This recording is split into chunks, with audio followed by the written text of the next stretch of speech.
तो मिहिर, कैसे हैं आप? हाय मालविका, मैं ठीक हूँ। आप कैसे हैं? मैं एकदम मस्त। और क्या चल रहा है? मालविका, मैं ना एक्चुअली बैठ के अपना रेज्यूमे बना रहा था। एक जॉब का एडवर्टाइजमेंट निकला है, तो मैं सोच रहा हूँ उसके लिए अप्लाई करूँ। तो उसके लिए मैं अपना रेज्यूमे बना रहा था अभी बैठ के। अच्छा, तो क्या क्या डाला आपने रेज्यूमे में? बन गया आपका हाँ। रेज्यूमे? हाँ, तैयार हो गया है। मैंने बस मैं अपना इंफॉर्मेशन डाला है वहाँ पे। मेरे एकेडमिक्स जो क्वालिफिकेशंस मैंने वो डाले हैं, और मेरा जो प्रीवियस जॉब एक्सपीरियंस है ना, उसका डिटेल थोड़ा लिखा है। बस तैयार है मेरा रेज्यूमे अब तो। ओके। बस आपने इतना ही डाला है? जी। और भी कुछ डालना होता है क्या? तो इतना ही है, एम्प्लॉयर को तो बस यही चाहिए ना। एक्चुअली अभी जो आप मुझे बोल रहे हो ना मिहिर, वो तो एक बायोडेटा का डिस्क्रिप्शन हो गया कि मतलब कई बार ऐसा होता है ना कि हमें कहीं ऑनलाइन पोर्टल पे या कहीं किसी इंटरव्यू के लिए नहीं, बट कहीं एज अ गेस्ट स्पीकर जाना है, तो एक छोटा सा अपना कुछ हमें बायोडेटा टाइप देना रहता है। तो ये वैसा साउंड कर रहा है, या न्यूज़पेपर में डालने वाला। ये रेज्यूमे जैसा साउंड नहीं कर रहा है। एक रेज्यूमे और एक बायोडेटा में फर्क होता है। जॉब का जो रेज्यूमे है उसके हिसाब से मुझे लग रहा है कि ये काफी नहीं है। अच्छा। मालविका, थोड़ा प्लीज हेल्प करिए ना, फिर रेज्यूमे कैसे बनाना है। मुझे लग रहा था मैं तो रेज्यूमे तैयार हो गया है मेरा। थोड़ा प्लीज बताइए कैसे रेज्यूमे तैयार करूं। Sure sure Mir. तो अच्छा किया आज हम लोगों ने कनेक्ट किया, क्योंकि आज मुझे लग रहा है हम इसी पे बात करते कि इफेक्टिव रेज्यूमे कैसे बनाना है, इफेक्टिव रेज्यूमे क्यों बनाना है, एंड इससे क्या फायदा होता है। ओके। सो सबसे पहले तो मिहिर आप मुझे बताइए कि आपके हिसाब से व्हाट इज अ रेज्यूमे? तो मालविका, मुझे लगता है रेज्यूमे में क्या मेरा थोड़ा इंफॉर्मेशन होगा उसमें, और मेरे एजुकेशन क्वालिफिकेशन होंगे, और मेरा जॉब एक्सपीरियंस होगा। यही तो होता है रेज्यूमे। ओके। सो आपके हिसाब से रेज्यूमे का मतलब होता है आपके एकेडमिक्स और आपका जो कुछ भी वर्क एक्सपीरियंस रहा रहा है उसका एक छोटा सा सारांश, राइट? जी। मतलब एक समरी बोल सकते हैं इंग्लिश में हम उसको, राइट? जी। तो मिहिर, अगर मैं आपको बोलूं कि रेज्यूमे सिर्फ ये नहीं होता है, रेज्यूमे इससे कहीं ज्यादा चीजें होती है, तो आप क्या हाँ, बोलोगे? इसके अलावा भी और भी कुछ लिखना होता है मालविका, रेज्यूमे और भी कुछ मेंशन करना होता है। जी, बहुत कुछ चीजें आती हैं इसमें। अब आपको ये थोड़ा और अच्छे से समझाने के लिए मैं आपसे एक सवाल पूछूंगी कि साल भर में बहुत सारी पिक्चरें रिलीज होती है, राइट? तो राइट। क्या आप वो सारी पिक्चरें देखने जाते हो थिएटर में? ठीक है, वैसे तो मुझे मूवीज बहुत पसंद है, लेकिन मैं सारे देखने नहीं जाता। तो मैं पहले क्या करता हूँ, पहले ट्रेलर देख लेता हूँ। जो ट्रेलर बहुत अच्छी बनी ओके, है उससे पता चल जाता है मूवी बहुत अच्छी बनने वाली है। तो मैं बस वही मूवीज देखने जाता हूँ ट्रेलर के हिसाब से। ग्रेट। सो आपके इसी आंसर में आपके उस क्वेश्चन का आंसर छुपा हुआ है कि जैसे कि हम सारी मूवीज नहीं देखने जाते, हम ट्रेलर के हिसाब से देखते हैं कि अच्छा हाँ इसका ट्रेलर अच्छा है तो ये मूवी शायद ज्यादा अच्छी होगी, और हम उसी मूवी के लिए थिएटर में से थिएटर के पैसे निकाल के हम मूवी देखने जाते हैं, राइट? ओके जी। तो उसी हिसाब से जब जॉब इंटरव्यू के लिए बुलाया जाता है तो सबसे ज्यादा इम्प्रेसिव रेज्यूमेस जिनके हैं उन्हीं को बुलाया जाता है। तो रेज्यूमे बन जाता है आपका ट्रेलर। ओके। तो इसी के कारण एक रेज्यूमे जो है वो एक पूरा डिस्क्रिप्शन होता है आपके बारे में, जैसे कि उसके थ्रू आपकी पर्सनालिटी समझ में आती है कि आप आपकी क्या पर्सनालिटी, आपका क्या व्यक्तिमत्व है, वो सारी चीजें उनको समझ में आती हैं। दूसरा होता है आपका बैकग्राउंड समझ में आता है कि आपने कहाँ कहाँ से पढ़ाई की है, क्या क्या आपने अचीव किया है, आपका कॉलेज मतलब आप कौन से रिनाउंड अगर कॉलेजेस से हो या आप किसी रिनाउंड स्कूल से हो, वो सारा बैकग्राउंड उनको पता चलता है, आपका पर्सनल बैकग्राउंड उनको पता चलता है। देन आपकी कैपेबिलिटीज क्या है। ओके, मतलब आपने अभी तक कॉलेज में अगर आपने एज अ यूआर काम किया है, या आपने और भी लीडरशिप रोल्स वगैरह में काम किया है, आपके जॉब में आपने कहीं लीडरशिप रोल में काम किया, तो वो कैपेबिलिटीज पता चलती हैं। ओके। फिर आपके अकम्पलिशमेंट्स पता चलते हैं। कई बार हम जब स्कूल या कॉलेजेस में होते हैं तो हम कई चीजों में एक्स्ट्रा करिकुलर्स में पार्टिसिपेट करते हैं।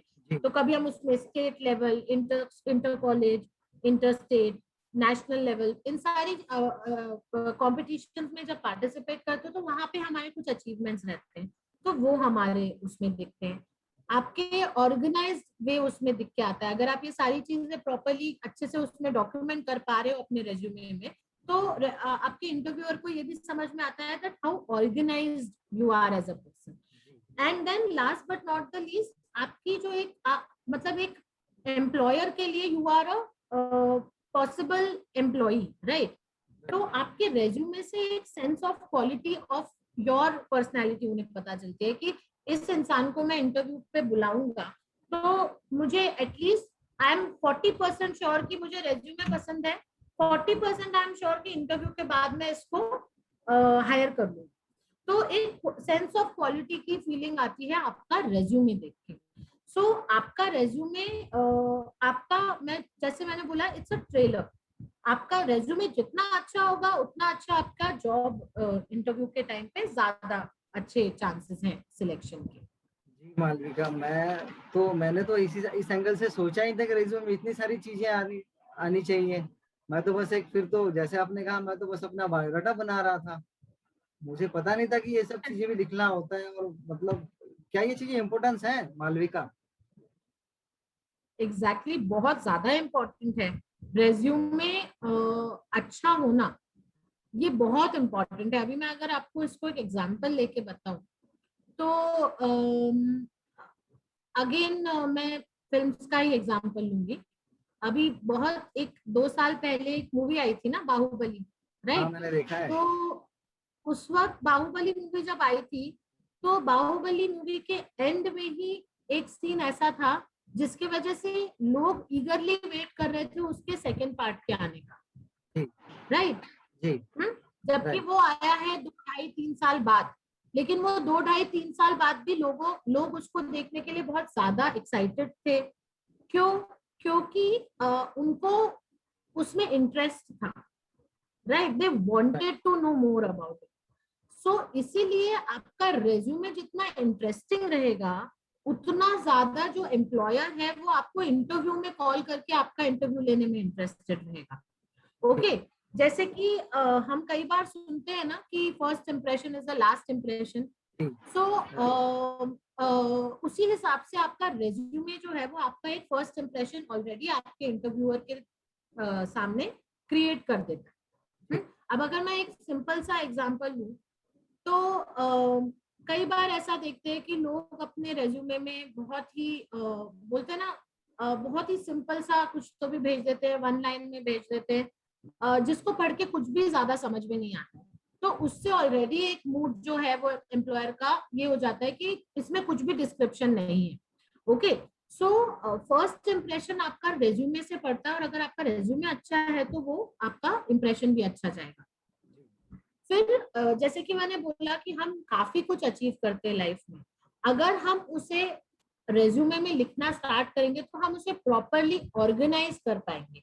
क्योंकि देखिए, 2 चीजें करनी है। एक तो बहुत ही कम स्पेस में या छोटे से इसमें हमें अपनी पर्सनालिटी को पूरी अच्छी तरीके से दिखाना है। तो जब हम अपने रेज्यूमे राइटिंग की शुरुआत करते हैं तो हम अपना थॉट्स को भी ऑर्गेनाइज करने की कोशिश करते हैं, एंड देन हम अपने रेज्यूमे में सारी चीजें प्रॉपरली डाल सकते हैं। ठीक है। फिर रेज्यूमे से क्या होता है, आपकी जो रेलिवेंट फैक्ट्स या जो भी रेलिवेंट इंफॉर्मेशन आपसे एजुकेशन या वर्क एक्सपीरियंस से रिलेटेड है वो हाईलाइट होके दिखती है। तो जैसे कि अगर आपने जॉब के लिए अप्लाई किया है और उस जॉब में पर्टिकुलर एक स्किल है जिसकी रिक्वायरमेंट है, और आपके रेज्यूमे में उस स्किल को हाईलाइट करके आपका वर्क एक्सपीरियंस भी है, आपका एजुकेशन क्वालिफिकेशन भी है, तो वो और भी ज्यादा इंटरेस्टिंग और भी ज्यादा पोटेंशियल बन जाता है आपके लिए to get selected by the employer. ठीक है, इसका हाईलाइट होना काफी अच्छा है। फिर जैसे मैंने बोला कि एम्प्लॉयर के दिमाग में आपकी एक छवि बन जाती है, आपका रेज्यूमे देख के एम्प्लॉयर के दिमाग में एक छवि बन जाती है, वो भी पढ़ता है, वो भी समझता है। जैसे कई बार ऐसा होता है कि आपने किसी अच्छे कॉलेज से अपना पढ़ाई पूरी की है and that college is very renowned, तो फिर वो इंटरव्यू के टाइम पे आपसे उस कॉलेज से रिलेटेड भी बात करेगा। देन उस कॉलेज का नाम अच्छा होगा तो ऑब्वियस सी बात है कि एक अच्छा इंप्रेशन और वहां पे पड़ेगा। सो एक पूरी जो आपकी पर्सनालिटी है वो एम्प्लॉयर के सामने एक अच्छी वैल्यू क्रिएट करता है। Then last but not the least, वो आपको आपका हायरिंग पॉसिबिलिटी जो है वो बढ़ाता है। एक अच्छा रेज्यूमे आपकी हायरिंग की पॉसिबिलिटी बढ़ाता है। जितना अच्छा आपका रेज्यूमे होगा उतने अच्छे चांसेस होंगे कि आपको इंटरव्यू के लिए सिलेक्ट किया जाए। And once you are selected for the interview, तो उस वक्त भी आपके रेज्यूमे के बेसिस पे आपका इंटरव्यू जो है वो होगा एंड आपके हायरिंग के चांसेस बढ़ जाते हैं। जी मालविका, अच्छा अभी जैसे जैसे आपने बताया मुझे इन सब चीजों का भी ध्यान रखना है अपने रेज्यूमे में। सो मैंने हाँ। अपने बहुत सारे कॉम्पिटिशन है, काफी अचीवमेंट्स है मेरे उसमें, मैंने एक्सपीरियंस को, अब मुझे बताइए ना मैं उसको ऑर्गेनाइज कैसे करूँ, मतलब कैसे लिखूँ, कुछ एक मेरे साथ एक आप एक कुछ एक एग्जांपल या कुछ बता सकते हैं कि कैसे लिखूँ मैं, कैसे तैयार करूँ अपना resume. Sure Mihir, why not. So Mihir, अभी मैं आपके साथ मेरा खुद का जो मैंने रेज्यूमे बनाया था वो आपके साथ शेयर करूंगी। वो आप ठीक एज अ सैंपल रेज्यूमे ले सकते हैं। अभी इस चीज को मैंने मतलब बनाया था काफी गाइडेंस के बाद, मेरे प्रोफेसर्स ने मुझे गाइड किया था, तो उसके बाद मैंने इसको काफी किया है। एंड जैसे कि आप देखेंगे कि इसमें काफी चीजें हाईलाइटेड है, जैसे कि मेरी प्रोफेशनल लाइफ का, जैसे हम बोलते हैं ना हमारी लाइफ का ऑब्जेक्टिव क्या है, तो वैसे ही हमारा प्रोफेशनल लाइफ जो है उसके लिए भी हमें कुछ एक ऑब्जेक्टिव या एक एस्पिरेशनल जो हमारी चीज रहती है उसे हमें पहले अपने रेज्यूमे में पुट अप करना बहुत जरूरी है। जैसे कि मैंने यहाँ पे अपना डाला है, my aim is to work towards bringing about a positive change in the society with result oriented approach. तो जितना शॉर्ट एंड स्वीट आप इसको रखोगे उतना ज्यादा वो इफेक्टिव दिखता है। आपका ऑब्जेक्टिव काफी क्लियर होना चाहिए। उसके बाद आप जैसे देखोगे कि मैंने अपने रेज्यूमे में पहले अपनी एजुकेशन क्वालिफिकेशंस के बारे में लिखा है। सो इफ यू सी, मैंने एजुकेशन क्वालिफिकेशंस को भी एक प्रॉपर बॉक्स में डाल के, टेबल में डाल के, मेरा जो सबसे पुराने हैं to the latest education qualification को मैंने उसमें डाला है, सो दैट उनको वो सारी चीजें सीक्वेंस से देखने मिले। देन मेरे इस मतलब मेरे इस फॉर्मल एजुकेशन के अलावा मेरे और क्या क्वालिफिकेशन रहे हैं वो मैंने मेंशन किए हैं। उसके बाद जब मैंने वर्क एक्सपीरियंस की बात की है तो उसमें भी सेम मैंने अपना जो मेरा सबसे पहला जॉब से मेरा करंट जॉब तक वो सारी चीजें मैंने उसमें डाली हैं। तो उसमें भी आप देखोगे कि क्लियरली सारी चीजें हैं कि आपका रोल क्या है, कौन सी ऑर्गेनाइजेशन है, आपने वहां पे क्या रोल किया है, आप कब से कब तक हो। उसके बाद फिर मैंने अगर किसी पब्लिकेशन वगैरह के लिए कुछ किया है या मेरी कोई स्टडी वगैरह कुछ हुआ है तो मैंने वो डाला है। जैसे यहाँ पे कई बार अगर मैं आपको एग्जांपल दूं तो हमारे कुछ जैसे अब आपका मुझे पता है कि आपने स्पोर्ट्स में बहुत सारा काम किया है, तो है। आपके पास सभी आपके कुछ नेशनल लेवल्स और स्टेट लेवल आपके पास कुछ सर्टिफिकेट्स हैं, आपके पास कुछ अवार्ड्स हैं। तो वो सारी चीजें आपने यहाँ डाल देनी है कि लाइक आपके अचीवमेंट्स क्या क्या हैं, और वो सब शॉर्ट में होने चाहिए, लाइक वो बहुत ही क्लियर कट दिखने चाहिए। उसके अलावा अगर आपका और कुछ है, जैसे यहाँ पे मैंने डाला है, मैंने कुछ कॉन्फ्रेंसेस और वर्कशॉप्स वगैरह अटेंड किए तो उनके बारे में डालिए। देन अगर आप आओगे तो आपको दिखेगा कि मेरी लैंग्वेज प्रोफिशिएंसी क्या है, मतलब मैंने अपनी प्रोफिशिएंसी के बारे में लिखा है कि मुझे ये लैंग्वेजेस मुझे आती हैं। इसके साथ साथ अगर आप चाहो तो आप ये भी डाल सकते हो कि अगर आपको कंप्यूटर आता है तो कंप्यूटर में आपको क्या क्या आता है। जैसे फॉर एग्जाम्पल आपको पूरा MS ऑफिस आता है, आपको कोरल आता है, DTP आता है, जो भी आता है आप उसको क्लियरली यहाँ पे मेंशन करो। And then last but not the least, मैंने 3 रेफरेंसेस दिए हैं जो मेरे प्रोफेसर्स हैं। सो बेसिकली रेफरेंसेस देने में क्या होता है कि ये आप दे इट्स नॉट कंपल्सरी कि आपको देना ही है। अगर आप देना चाहते हैं तो ठीक है, नहीं देना चाहते तो ठीक है। बट कई बार कुछ ऑफिसेस ऐसे हैं जहाँ पे वो आपके रेफरेंसेस पूछते हैं, तो आप ये सेपरेटली भी दे सकते हो। बट इन शॉर्ट अगर आपको आपका रेज्यूमे बनाना है तो इट्स वेरी इंपॉर्टेंट कि आपका एजुकेशन, आपके क्वालिफिकेशन, आपका वर्क एक्सपीरियंस, उसके अलावा आपके अचीवमेंट्स और आपके जो स्किल्स हैं वो इस सब में प्रॉपरली दिखने चाहिए। तो आप ये एक सैंपल रेज्यूमे है, आप इस तरह से अपना रेज्यूमे बना सकते हैं। जी मालविका, थैंक यू। मैं ना अभी इसी तरीके से अपना रेज्यूमे बनाऊंगा। अच्छा मालविका, मैं एक चीज सोच रहा था, अभी जैसे आप बहुत एक्सपीरियंस्ड हैं, सो अभी जैसे मैंने बस एक ही जगह काम किया है, तो मेरा सीवी, मेरा जो रेज्यूमे है वो थोड़ा छोटा रहेगा। सो मैं किन सब चीजों का ध्यान रखूं, जरा मुझे बताएंगे उस बारे में जब बनाऊंगा बैठ के रेज्यूमे तो। जी। तो बेसिकली मिहिर क्या होता है, अब ये तो मेरा जो मैंने रेज्यूमे बनाया है वो मेरा एक्सपीरियंस के कारण बनाया है। ठीक। लेकिन कई बार जब आप मुझसे अगर पूछोगे कि मेरा कॉलेज खत्म होते ही जो मेरा रेज्यूमे था वो भी कुछ इस तरह से ही था, पर उसमें सिर्फ इतना था कि मेरा एजुकेशन क्वालिफिकेशन क्या था, उसमें मैंने पूरा मेंशन किया था क्या क्या है, मैंने एक्स्ट्रा क्या किया है। और एक्सपीरियंस की जगह पे फिर मैंने मेरा जो फील्ड एक्सपीरियंस रहा था वो ऐड किया था। जैसे जब हम स्टूडेंट होते हैं, अब जैसे मैंने एमएसडब्ल्यू किया है, तो एमएसडब्ल्यू के टाइम पे मुझे हर साल कम से कम एक 3-4 महीने का फील्ड वर्क रहता था।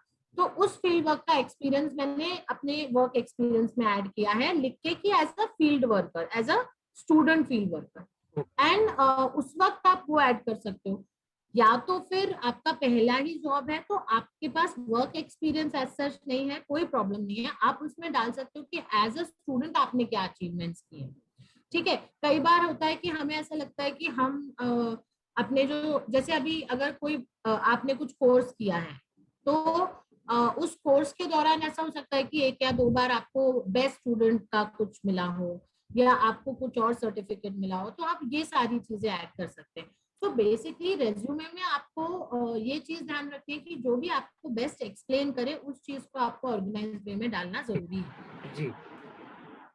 तो इसके अलावा भी मीर कुछ चीजें हैं जो आपको मतलब डूज एंड डोंट्स जो हैं वो आपको अपना रेज्यूमे बनाते वक्त थोड़ा ध्यान में रखना है। जैसे कि आपका रेज्यूमे में आपका एक ऑब्जेक्टिव या पर्सनल स्टेटमेंट होना बहुत ज्यादा जरूरी है, क्योंकि आप अगर अपना एक ऑब्जेक्टिव या पर्सनल स्टेटमेंट अपने रेज्यूमे के ऊपर रखते हो तो उससे काफी अच्छा इंप्रेशन पड़ता है और आपको भी एक क्लैरिटी मिलती है कि आपको आपकी प्रोफेशनल लाइफ में क्या अचीव करना है। देन आपके पर्सनल डिटेल्स आपको बहुत ही अच्छे से प्रॉपरली मेंशन करना है, बिकॉज आजकल सारे जॉब्स जो है ऑनलाइन पोर्टल्स पे भी आते हैं। तो जब आप ऑनलाइन पोर्टल्स पे अपना रेज्यूमे डालते हो तो वहां से वो कहीं से भी आपको कांटेक्ट कर सकते हैं। इसलिए आप तो मेक श्योर कि आपकी personal details like your contact details, phone number, email ID, home address, these are properly and clearly mentioned in your CV. आपके एजुकेशन क्वालिफिकेशन आपकी प्रॉपरली होना बहुत ज्यादा जरूरी है।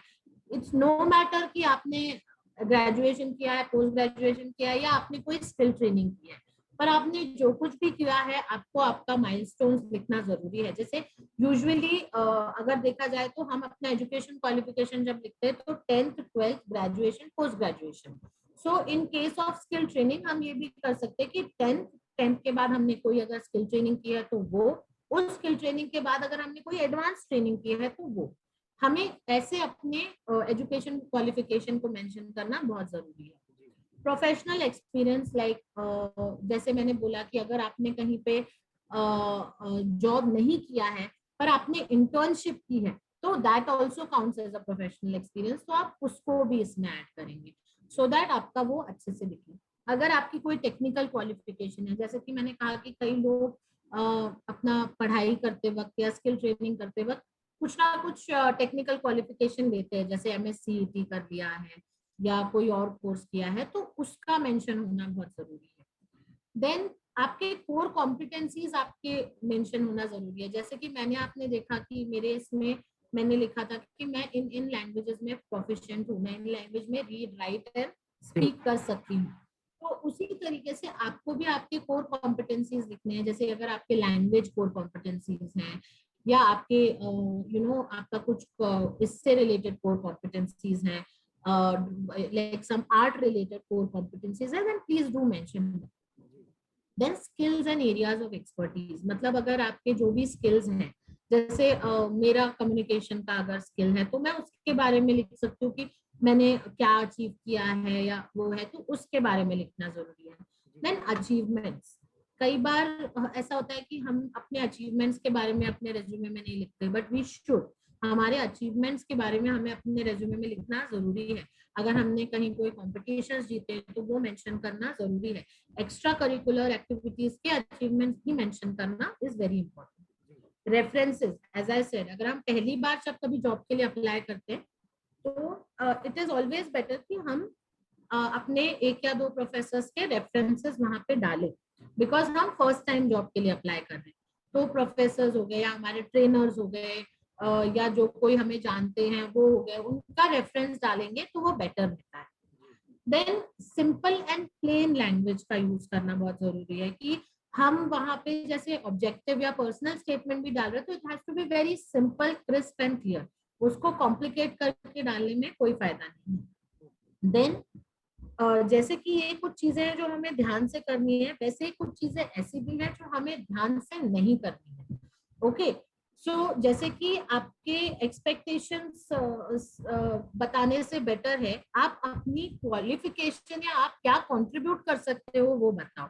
आप रेज्यूमे में ये मत लिखो कि मैं एक्सपेक्ट करता हूँ कि मुझे ऐसा ऐसा जॉब, आप ये बताओ कि मैं कैसा जॉब कर सकता हूँ, मैं क्या स्किल्स हैं जो कर सकता हूँ, मैं किसी ऑर्गेनाइजेशन में काम करके क्या कंट्रीब्यूशन दे सकता हूँ। ओके, उसके बाद आपके जो डेट्स हैं या आपके जो ईयर्स है, लाइक आपका क्वालिफिकेशन में या वर्क एक्सपीरियंस में आपने जो डेट्स मेंशन किए हैं वो आप ध्यान से मेंशन करो, क्योंकि कई बार क्या होता है कि हम डेट ऊपर नीचे कर देते हैं और अगर वहां पे गैप दिखता है तो ऑब्वियसली बात है वो पूछते हैं कि इस गैप में आपने क्या किया।